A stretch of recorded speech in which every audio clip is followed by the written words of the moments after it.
Hello प्यारे दर्शकों, आज की कहानी में हम विदुर की नीतियों का चमत्कार जानेंगे। महाभारत के सबसे प्रभावशाली और बुद्धिमान पात्रों में से एक थे विदुर। विदुर महर्षि वेदव्यास के पुत्र थे, लेकिन उनका जन्म दासी के गर्भ में हुआ था। इस कारण उन्हें राजगद्दी का अधिकार नहीं मिला, लेकिन उनके ज्ञान और नीति ने उन्हें हस्तिनापुर का सबसे प्रमुख सलाहकार बना दिया। विदुर का जीवन सरलता और सच्चाई का प्रतीक था। वे हमेशा धर्म और सत्य के पक्ष में खड़े रहते थे, चाहे परिस्थितियां कितनी भी कठिन क्यों ना हो। कुरु राजवंश में जब दुर्योधन के पांडवों के साथ अन्याय करना शुरू हो गया, तो विदुर ने खुलकर इसका विरोध किया। उन्होंने राजा धृतराष्ट्र को चेताया कि दुर्योधन का अहंकार और धर्म पूरे राजवंश का विनाश कर सकता है। विदुर ने कहा, धर्म का पालन करना राजा का पहला कर्तव्य है। यदि आप अपने पुत्र के धर्म को नहीं रोकेंगे, तो इसका परिणाम पूरे कुरुवंश को भुगतना पड़ेगा। विदुर ने धृतराष्ट्र को कई बार अपनी नीतियों के माध्यम से जीवन के महत्वपूर्ण पाठ सिखाए। उनकी विदुर नीति आज भी प्रसिद्ध है और इनमें जीवन, धर्म, राजनीति और नेतृत्व के कई मूल्यवान सबक शामिल हैं। जैसे एक राजा को अपनी प्रजा के कल्याण के लिए जीना चाहिए। क्रोध व्यक्ति को अंधा कर देता है, इसे नियंत्रित करना अत्यंत आवश्यक है।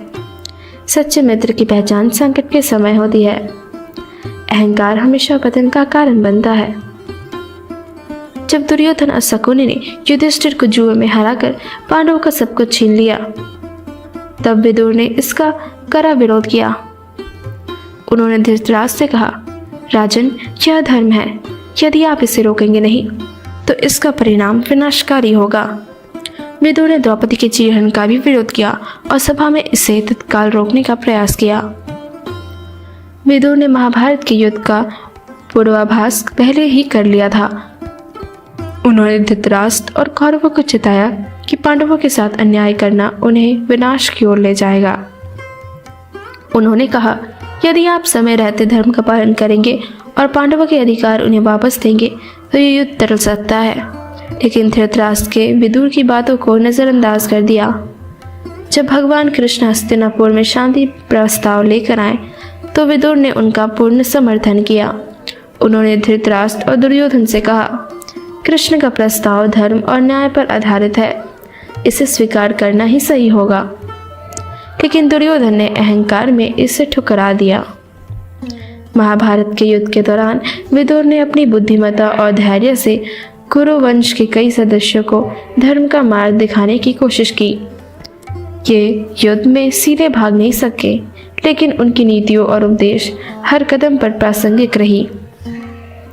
महाभारत युद्ध के बाद जब धृतराष्ट्र गांधारी और कुंती के वन में तपस्या का निर्णय लिया, तो विदुर ने भी उनका साथ दिया।